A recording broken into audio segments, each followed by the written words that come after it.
నల్గొండ గడ్డ కాషాయపు అడ్డగా మారిపోయింది.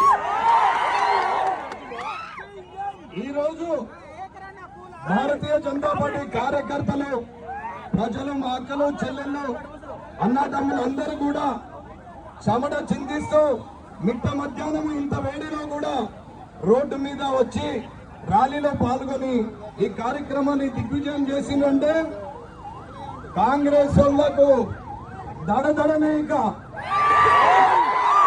ఈడున్న ఇద్దరు మంత్రుల పదవులను పీకేసే పరిస్థితి వస్తుంది. మీరందరూ కూడా గట్టిగా మోడీ గారి టీంలో సైదిరెడ్డి గారిని ఎంపీగా గెలిపించి పంపిస్తే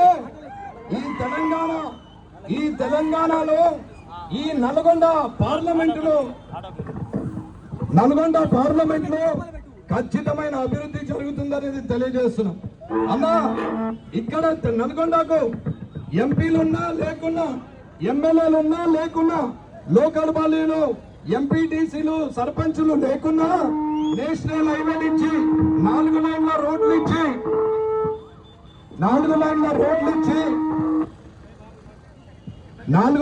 రోడ్లు ఇచ్చి ఇప్పుడు ఇంత అభివృద్ధి జరిగి ఇవాళ ఇక్కడికి వచ్చినటువంటి సెంట్రల్ లైటింగ్ అయినా, ఊర్లలో ఉన్న వైకుంఠ ధామాలైనా, ఇవాళ ఇంటి ముందట ఉన్న బైకాళ్ళైనా ఏమైనా నరేంద్ర మోడీ గారు చేసినటువంటి అభివృద్ధి. ఇవాళ ఆయన ఎక్కడ నా వాళ్ళు ఉన్నారా, నా పార్టీ వాళ్ళు ఉన్నారా అని ఎప్పుడూ చూడలేదు. కానీ ప్రజలు ఎక్కడున్నా, భారతీయ జనతా పార్టీకి ఓటేసినా ఓటేయకున్నా వీరందరూ భారతీయులే, నా వాళ్ళే అని చెప్పి ఇక్కడ ఎన్ని పార్టీలు ఎంతమంది ఉన్నా ఇవాళ అభివృద్ధి